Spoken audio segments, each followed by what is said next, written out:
metade da década de 2000, a editora Panini lançou aqui no Brasil a série Justiça, em 12 partes, 12 revistas. Posteriormente, essa série foi compilada num encadernado muito luxuoso chamado Justiça, edição definitiva. Pensa que parou por aqui? Não. Recentemente, a editora Panini lançou Justiça na versão absoluta. E aí muita gente se questionou.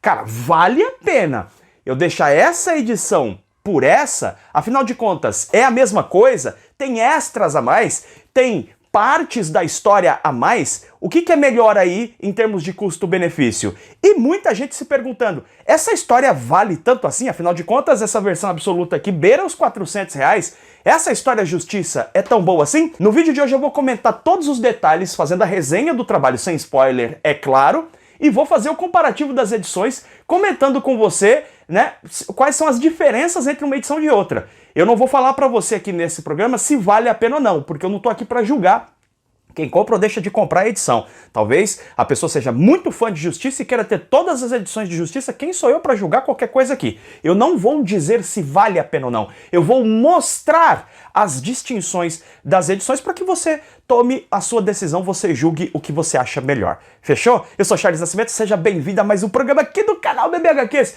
Nosso assunto é quadrinhos e deixa eu te falar uma coisa. Independentemente se você prefere uma edição assim como a edição definitiva ou a edição absoluta, eu preciso te dizer que esse tipo de encadernado precisa ser colocado numa estante muito bonita. Portanto, este programa aqui é patrocinado pelas estantes Evolukit, as melhores estantes para você colocar os seus quadrinhos. Neste mês de abril você tem cupom de desconto. Você que segue aqui o canal BBHQs, tem cupom de desconto para você adquirir seu Evolukit. O que é massa na Evolukit é que você pode adquirir os nichos. Você pode montar a sua Evolukit como você quiser. Aqui na descrição do vídeo estão as medidas das minhas estantes Evolukit. Eu recomendo fortemente porque não existe nada em termos de segurança, praticidade, beleza, né? Facilidade no sentido de montagem, desmontagem, não tem nada como Evolukit, tá? O cupom de desconto que você tem aqui ao longo desse mês é o BBHQs5, efetuando ali a sua compra no momento de fechar a sua compra, você usa esse cupom de desconto, e aí você tem 10% de desconto comprando à vista, ou 5% você parcelando em até 6 vezes, sem juros, mas é por tempo limitado, então aproveite, tá todos os detalhes aqui na descrição desse vídeo, beleza? Vamos nessa então fazer o comparativo aqui de Justiça. Eu vou usar essa edição aqui para fazer a resenha, tá? Porque afinal de contas é a mesma história, então para te mostrar a arte, né, vou fazer comentários aqui sobre o trabalho. Nessa primeira parte eu vou te mostrar a resenha, vou comentar sobre essa obra, né? Esse trabalho aqui que é feito pelo Alex Ross, Jim Krueger e o Doug Brightwhite, vou comentar todos os detalhes. E na parte final eu vou fazer o comparativo, né, entre a edição definitiva e a edição absoluta para você tomar a sua decisão, caso você seja alguém que já tenha adquirido essa edição, se vai trocar pela edição absoluta, se vai adquirir também a absoluta ou não, beleza? Vamos lá então falar sobre Justiça. Alex Ross é um ilustrador, né, que ficou bastante conhecido no mundo dos quadrinhos, especialmente ali a partir de 93, 94, quando produziu a série para Marvel, Marvels. Essa série trazia, né, toda uma história onde pessoas comuns, né, especialmente um jornalista, um fotógrafo, via todo o desenvolvimento daquele novo universo cheio de super-heróis, desde o confronto entre o Namor e o Tocha Humana lá na era de ouro dos quadrinhos, no final da década de 30, o surgimento da família do Quarteto Fantástico ali, a família fundamental da Marvel e todo o desenvolvimento dos Vingadores, os X-Men e tudo mais. É um quadrinho que chama muita atenção pela grande força narrativa no sentido da ode que se fazia ao gênero super-heróico. Alex Ross, ele é apaixonado pelo gênero super-heróico, inclusive alguns historiadores dos quadrinhos colocam o trabalho do Alex Ross como aquilo que ficou conhecido como o Renascimento, porque no final dos anos 80 e início dos anos 90, acho que é legal contextualizar isso, nós tínhamos muito influenciados pelo Cavaleiro das Trevas e por Watchmen, uma série de quadrinhos do universo de super-heróis, que eram quadrinhos muito pesados, com temáticas muito darks, né? Os personagens falhando, morrendo, errando, se quebrando, enlouquecendo. A gente vê muito esse tipo de temática no início dos anos 90, no início dos anos 90 nos quadrinhos de super-heróis. O que a gente vê a partir da segunda metade, especialmente com o trabalho do Alex Ross, é um resgate da figura do super-herói clássico, digamos assim, do espírito super-heróico através de obras, como eu já citei, é o caso de Reino do Amanhã. Na sequência, o Alex Ross foi pra DC e fez Reino do Amanhã, né? Ele fez, eu falei Reino do Amanhã da Marvel, deixa eu reformular isso. Ele fez primeiro Marvels e depois ele foi pra DC fazer Reino do Amanhã. Acertei. Ele foi lá fazer Reino do Amanhã, é um trabalho que inclusive tá com uma edição definitiva aí também, edição absoluta, né, na pré-venda para que você possa adquirir, mas isso é papo para um outro programa. O fato é que o Alex Ross faz esse trabalho onde ele mostra ali todo o espírito, né, especialmente do super-herói clássico, especialmente da figura do Superman. O Alex Ross foi produzir também outro trabalho com Paul Dini, um trabalho chamado Os Maiores Super-Heróis do Mundo, onde a gente tem uma série de histórias mais curtas falando sobre os principais personagens da DC. O Alex Ross parece mesmo ter alguma predileção pelas características mais mitológicas dos super-heróis da DC, embora que fez trabalhos importantes para Marvel também, além de Marvels, que é o caso daquela trilogia onde ele participa muito mais como argumentista, né? A trilogia X, né? Terra X, Paraíso X, Universo X e Paraíso X. Tempos depois, né, já na primeira ali, metade dos anos 2000, o Alex Ross começou a pensar na possibilidade de fazer um projeto com a DC que inicialmente chamava Versus. Ele não tinha um nome específico para isso. A DC chamou o Alex Ross para fazer esse projeto junto com Jim Krueger. Jim Krueger, que tinha colaborado com o Alex Ross em projetos da Marvel, em especial a já citada trilogia X, e resolveu chamar o Doug Braithwaite, que é um artista inglês, né? Ele trabalhou para Marvel inglesa, Marvel UK, e aí ele foi convidado para fazer o trabalho junto com o Alex Ross. Então a primeira coisa importante você saber desse trabalho é que a arte aqui não é do Alex Ross. Muita gente comete esse equívoco, né? Você olha as imagens e fala, a arte é do Alex Ross. Na realidade, é um trabalho conjunto. Quem faz o lápis desse trabalho aqui é o Doug Braithwaite, e a arte final e as cores é feita pelo Alex Ross. Eu quero comentar primeiramente esse aspecto com você. É importante dizer que tanto na edição definitiva quanto na edição absoluta nós temos extras com o lápis do Doug Braithwaite. Eu estou citando isso para que você perceba que a arte do Doug Braithwaite é uma arte mais rebelde. Ela é uma arte que tem um pouco mais de sujeira, ela é uma arte um pouco mais estilizada comparada, tá, a arte mais tradicional do Alex Ross, né? Aqui a gente vê os lápis. Então a gente percebe claramente aqui um trabalho do Alex Ross que não só coloriu a obra, como no trabalho de arte e finalização ele deu uma arredondada, ele deu uma limpada na arte do Doug Braithwaite, que é uma arte, como eu tô dizendo pra você, mais estilizada, mais rebelde, é uma arte muito bonita, né? Mas o Alex Ross ele deu uma limpada até porque a arte do Doug Braithwaite ela é mais congestionada, ela é mais cheia. Olha só, ele trabalha mais com um lápis, ele trabalha com um lápis mais fino, mas ele também coloca bastante achuras e tal, bastante movimentação nas cenas. A gente percebe ao longo do trabalho que o Alex Ross, então, fez esse trabalho ficar parecido mais com o estilão Alex Ross, por isso que muita gente confunde, tá? Mas é importante dizer, o Alex Ross aqui, ele não faz os desenhos, ele faz a arte final e as cores, beleza? Trabalho aqui de roteiro do Jim Krueger, junto com o Alex Ross, para compor essa história. Eu vou te mostrar aqui a arte acabada. Preciso te dizer que em termos de cores, o trabalho de arte, já vou te adiantar isso, não tem nenhuma diferença em relação comparando aí a edição absoluta e a edição definitiva, tá bom? Então eu vou te mostrando aqui um pouco a arte. Você vê inclusive que as escolhas de enquadramento aqui é do Doug Braithwaite. Você olha outros trabalhos do Alex Ross, ele não trabalha tanto com esse tipo de enquadramento mais subversivo, digamos assim. O Alex Ross é bastante tradicionalista, né? Ele é um ilustrador, então ele realmente faz as páginas dele com bastante ilustração, com uma característica muito menos angular, ele é muito mais tradicionalista nas suas composições de quadro, enquanto que o Doug Braithwaite faz, em vários momentos, quadros mais estilizadões assim, ó. Olha só. Né? Embora que, né, logicamente, até por influência do Alex Ross, nós temos essas splash pages aqui, lindíssimas, né, que é bem do estilão do Alex Ross mesmo, né? Vou mostrar mais um pouquinho aqui da arte pra você. Eu acho que não tem muito o que dizer sobre a arte, tá? eu acho que o estilo do Alex Ross contribuiu para a arte do Doug Bart-White, porque eu fiquei imaginando aquele estilo mais carregado, mais congestionado, sem esse trabalho de arte e finalização do Alex Ross. Eu acho que o Alex Ross acabou contribuindo, né? E o quadrinho tá cheio de imagens, assim, daquelas que você para e fica olhando. É um quadrinho, é um tipo de material que você realmente para ficar apreciando a arte, porque é muito bonita, né? A gente vê em vários momentos as composições de imagem, né? Aquelas tomadas de baixo para cima, para mostrar o poder, seja do vilão, seja do herói. A gente vê isso acontecendo em vários momentos, né? Cenas como essa, por exemplo, para gerar um sentido épico realmente da figura do super-herói. Isso aí o Alex Ross faz o tempo todo nos trabalhos dele, e o Doug Bart-White também vai trazer essa abordagem, tá bom? Justiça é um material que foi muito influenciado no antigo desenho do Super Amigos versus Super Amigo Contra, uma coisa assim. Tinha uma história no Super Amigos em que os heróis do Super Amigos, que é a versão do desenho da Liga da Justiça, enfrentava uma espécie de sindicato do crime, ou seja, um grupo de vilões, a Legião do Mal, algo desse tipo, enfrentava uma equipe de vilões. O Alex Ross se deu conta, produzindo esse trabalho, que ele nunca tinha feito um trabalho onde mostrasse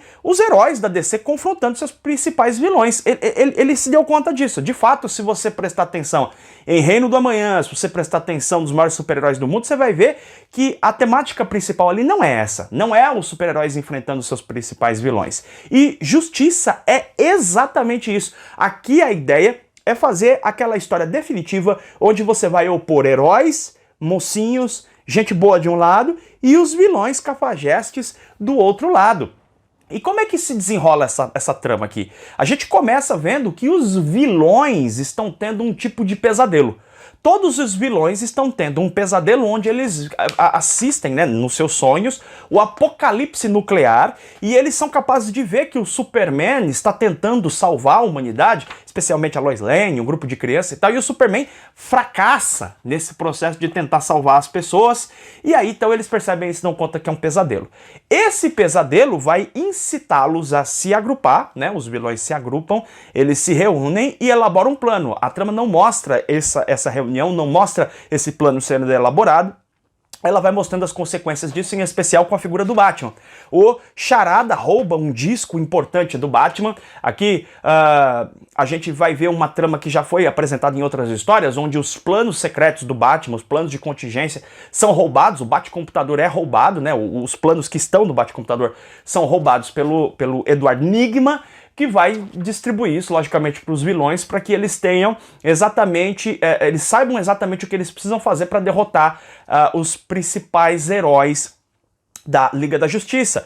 Nós vamos acompanhar, por exemplo, o Aquaman, né, que vai enfrentar uma barra muito pesada quando vai enfrentar uma cúpula que está no oceano. Ele vai investigar e nessa investigação ele acaba sendo sequestrado. A Liga da Justiça então começa a se dar conta gradativamente de que os seus principais membros estão sendo atacados de diversas formas. Isso vai, esses ataques vão ser intensificados pela dificuldade de comunicação que se estabelece entre eles, né? A gente vai percebendo que o plano é muito articulado para atacar figuras principais, figuras importantes, figuras pontuais que vão danificar a Liga da Justiça, inclusive nas suas comunicações.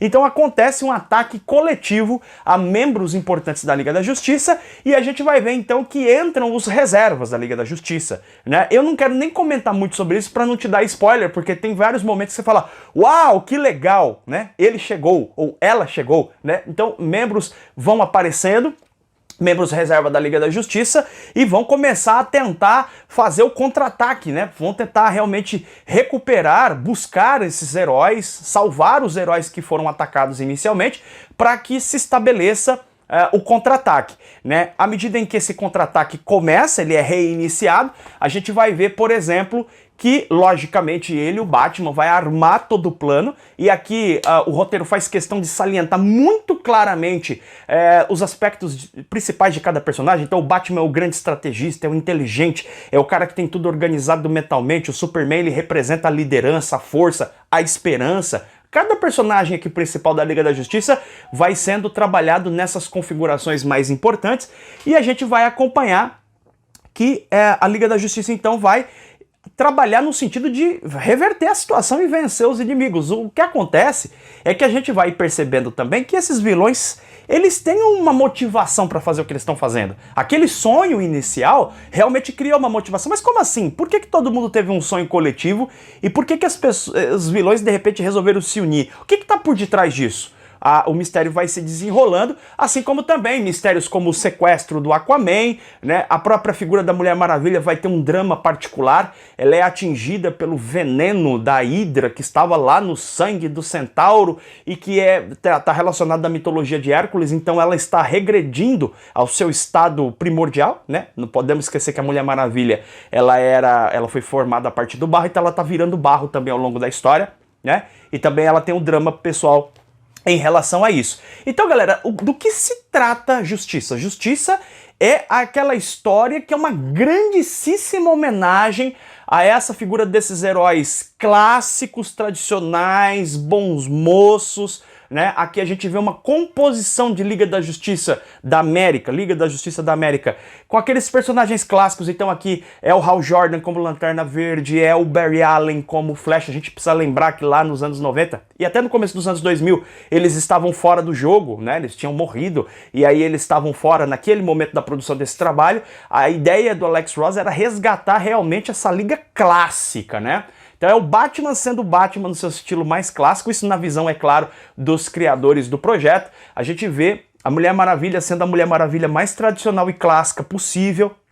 E também, uma coisa que me agrada bastante nesse trabalho é que nós temos vários personagens compondo essa Liga da Justiça e outros grupos também se apresentam, como a Patrulha do Destino e até a Legião dos Super-Heróis tem uma participaçãozinha aqui nesse trabalho. Então, esse quadrinho aqui, ele tem uma característica de ser muito bacana de ser lido por quem está começando a ler quadrinhos, porque vai ter oportunidade de ler uma história bem clássica mesmo da Liga da Justiça, essa coisa bem mocinhos contra vilões, bem clássica, não tem grandes reviravoltas, a reviravolta é sempre dentro dessa trama básica que opõe o bem contra o mal. É isso, é o bem, os heróis contra os vilões, é uma história nesse sentido, ela é bastante feijão com arroz, mas é um feijão com arroz muito, muito elaborado, muito bem construído, muito bem trabalhado, a arte, você já viu, é muito bonita realmente e gera em vários momentos na gente aquela sensação épica do universo dos super-heróis, você se arrepia lendo páginas aqui desses quadrinhos e ele tá carregadíssimo de frases prontas, aqueles clichês e recordatórios bem clássicos e tradicionais. Aqui não há nenhuma tentativa de inovar, ao contrário, há uma tentativa de resgatar o tradicionalismo do universo dos super-heróis através dessa história aqui que mostra realmente, como eu já te disse aqui várias vezes, essa configuração de heróis contra vilões. É disso que Justiça se trata. Vamos para a comparação? Então vamos para a comparação das edições, tá? Eu vou pegar aqui a edição absoluta, né? Para te mostrar todos os detalhes. Ela tem uma caixa, você tá vendo? Isso aqui que eu tô na minha mão aqui é a caixa. Eu vou tirar para te mostrar com mais detalhes. Você veja que ela tá com ela tá bem reforçada e tá bem colocada, não há nenhum tipo de sobra, espaço na caixa que vai deixar o seu quadrinho balançando, não tem, ela tá bem firme. Olha essa imagem do Alex Ross, é muito bonita, a caixa é realmente sensacional, tá? Ela é bastante resistente, como você pode ver, eu acho que você consegue perceber aí a gramatura da caixa, ela é uma caixa realmente bastante resistente, tá? É uma caixa que protege como tem sido padrão nessas versões absolutas, tá? Aqui você, tudo preto. A lombada é de enlouquecer qualquer lombadeiro. Olha só. Eu gosto dessas letras grandes assim. Fica muito chamativo, tá? Ela tem um tratamento especial aqui nas letras, tá? Ela tem um pequeno relevo nessas letras, no logo. Aqui, tá bom? E aqui a parte traseira a gente tem os vilões aqui, né? O Brainiac, nós temos aqui o Luthor. Nós temos a Mulher Leopardo, que aqui é erro dos desenhistas, hein? Os caras colocaram a Mulher Leopardo vestida de... Eles confundiram o leopardo com um guepardo, ou chita, né? São animais diferentes. A Mulher Leopardo tá vestida de mulher chita, na verdade. São animais diferentes, tá bom? Muitas horas... Eu sou da época que assistia TV Cultura, né? Os programas de animais, de bichos, lembra? Vamos lá, então, agora para a capa propriamente do material. Aqui a gente tem a mesma composição de ideias, essa arte lindíssima aqui do Alex Ross, né? Com os vilões, imagem sem texto, realmente para valorizar a arte. Aqui a lombada, deixa eu mostrar para você aqui, você tem o Coringa aqui na lombada, né? Não concordo muito com isso, preferia que fosse o Superman, mas é apenas um detalhe. a lombada aqui diferente do que é a da caixa, muito bonita também. E na parte traseira a gente tem os vilões com a mesma proposta também, né? Se você abre a capa assim, você vê que claramente a ideia aqui é gerar este confronto. Olha só, né? Aí a gente abre o trabalho e a gente tem aqui a guarda. Olha só. É uma guarda lindíssima, sem sombra de dúvida.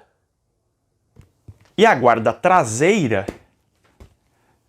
a gente vai ver aqui, são os vilões. Sensacional. Essa guarda, comparando aqui com a edição de Justiça definitiva, ela também existe. Só que ela tá mais... Ó, ela tá mais esmaecida, né? Ela não tá com aquele mesmo nível de nitidez. É uma comparação, tá? Vou mostrar aqui pra você a capa. Eu acho muito bonita essa capa de Justiça, a edição definitiva. Gosto dela.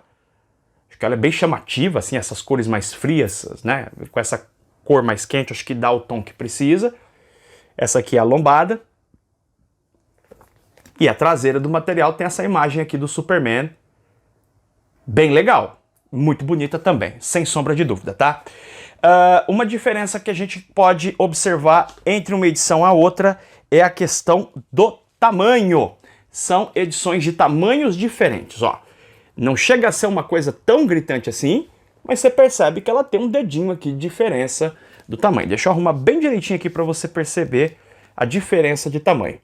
Percebe? É realmente bem pouquinha a diferença, ó. A largura é um pouco mais larga, a altura não é tão diferente assim. Ok? Então a gente vê que não tem grande diferença. Diferença que tem nessa edição absoluta é o fitilho, né? Você tem um fitilho aqui. Deixa eu tirar aqui para que você possa ver. Ele tem um fitilho, coisa que não tem na edição definitiva. Sobre a questão do letreiramento, a gente percebe, tá? Vai ficar difícil de mostrar para vocês, mas acredita em mim, tá? Tem uma pequena diferença na fonte e também no modo como essas letras ficam dispostas dentro do recordatório.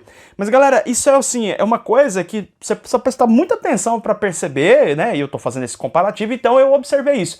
É uma coisa que se eu lesse o quadrinho assim, né, de forma despretensiosa, eu não teria prestado atenção nisso, certo? O que acontece é que pelo tamanho, né, da página ser maior, provavelmente também os recordatórios ficaram maiores, né, o posicionamento deles não muda, mas o modo como as letras, as palavras ficaram dispostas dentro desses recordatórios mudaram um pouco e a fonte muda um pouquinho, que na minha opinião aumentou um pouco mais o nível de nitidez, mas não que essa versão definitiva aqui já não fosse boa o suficiente. Já é um trabalho de letreiramento bacana, já é, né, muito bom. O que a gente vê aqui nessa outra edição, na edição absoluta, é que ele fica um pontinho melhor comparado à edição definitiva. Em relação à tradução, eu comparei, né, as duas edições, são os mesmos tradutores da edição anterior, então me parece que eles pegaram aquilo que tinha sido feito no trabalho da edição definitiva e passaram para a versão absoluta. Não há diferença de palavras, até onde eu comparei, não comparei página por página, mas o que eu comparei é a mesma coisa, a mesma tradução. Todo o trabalho de arte é basicamente o mesmo, não tem nenhuma diferença, a questão de cores, posicionamento dos quadros, nada, isso tá a mesma coisa. Bora falar sobre os extras dessa edição aqui definitiva, tá? Nos extras nós temos aqui inicialmente um texto do Jim Krueger, ok? Que vai seguir com uma espécie de arquivos do Bate-Computador, né, que foram colocados aqui. Está escrito assim, ó, dos arquivos particulares de Bruce Wayne do Bate-Computador, onde a gente vê textos curtos do Bruce falando aqui sobre vários membros, tanto membros da equipe dos heróis quanto da equipe dos vilões. A gente vê então e vai acompanhando nesse processo trabalhos de arte aqui, né, como se fossem imagens que funcionam também como uma espécie de estudo de composição aí dos personagens e tal. Então a gente vê texto aqui sobre o Luthor, sobre o Arraia Negra, sobre o Charada, tem aqui, Brainiac, Caçador de Marte, né? E quando a gente vê dos heróis, muitas vezes são trabalhos coloridos, enquanto que os dos vilões muitas vezes são em preto e branco, tá? Então a gente vê esses textos do Batman, são bem legais esses textos, para quem quer conhecer mais dos personagens, acaba sendo um info bem interessante, o texto é curtinho, tal, legal de ler, e ajuda você a compreender um pouquinho mais sobre esses personagens. A gente vai ter um texto aqui depois do Doug Braithwaite, que é um texto bastante interessante, é um texto para edição, e depois aqui de mais algumas páginas, né, a gente tem aqui essas artes do Doug Braithwaite que eu já te mostrei no início do programa. É bacana você olhar essas artes exatamente para você perceber, como eu já apontei, né, a diferença entre o trabalho original do lápis do Doug Braithwaite e a arte final em cores do Alex Ross. E depois a gente vai ter aqui também um texto do Alex Ross, né, que fala sobre esse trabalho, alguns estudos do Alex Ross, da composição dos personagens, que é bem bacana também, até para ver essa diferenciação do lápis do Alex Ross com o Doug Braithwaite. Eles podem ter estilos parecidos, mas nem tanto assim quando você compara o lápis deles dois, né? E aí a gente termina essa edição aqui com a biografia. E na edição absoluta? Todos os extras que eu comentei anteriormente com você estão na edição absoluta, todos eles. E aí a gente tem esse extra mais aqui, que são imagens de action figures que foram criadas especialmente para essa série aqui, Justiça, né? Nós temos algumas páginas, algumas poucas páginas dessas action figures aqui que fazem parte da série, tá? E é isso. Sim, basicamente a diferença entre a edição absoluta e a edição definitiva de Justiça é o tamanho, é um pouco maior, tá? Certamente a capa, toda essa parte mais luxuosa, deixa o trabalho muito mais luxuoso, muito mais bonito, a caixa, né? A questão do fitilho e essas imagens que mostram as action figures que foram criadas para a série. No restante, tem aquela pequena mudança na questão das fontes e tal, mas basicamente a edição é muito parecida. Elas não têm grandes diferenças, significativas diferenças. Eu comecei falando para você que na primeira década desse século, a editora Panini lançou essa série em 12 revistas, era o formato de 12 revistinhas, né? E depois faz essa edição aqui que, para os padrões, ali já era uma edição muito luxuosa. O que é então a edição absoluta? É o próximo passo nesse sentido, fazendo um trabalho com uma dimensão maior e com uma caixa que enaltece ainda mais o luxo dessa obra, que é aclamada muito por conta da questão da arte. Então o que a gente percebe aqui é que há uma transposição de uma edição que já é muito legal, que já é muito bonita e muito luxuosa, inclusive, para uma edição ainda mais bonita, mais luxuosa, tá? Mas que não tem significativas diferenças. O que tem essa edição aqui é que ela será definitivamente a substituta dessa edição aqui. Basicamente assim, quem comprou essa, comprou. Quem não comprou, vai agora ter que comprar a edição absoluta, certamente mais cara, e também um pouco mais luxuosa. Vale a pena fazer essa distinção de materiais, deixar a edição definitiva para comprar a edição absoluta? É um julgamento que você tem que fazer, tá posto. Esse programa aqui teve a intenção de te apresentar a obra e apresentar essa diferença entre a edição definitiva e a edição absoluta. A decisão fica com você agora, beleza? Mas me conta aqui nos comentários. Você gostou desse programa? Foi um programa completaço pra você? Foi um programa que tirou suas dúvidas em relação a este trabalho? Conta pra mim nos comentários, é muito importante eu saber o teu feedback. E ó, tá na descrição do vídeo aqui os links para que você possa adquirir Justiça na versão absoluta, tá bom? Eu fico por aqui, a gente se vê em breve em mais um programa do canal BBHQs. Beijo enorme no seu coração, tchau, tchau!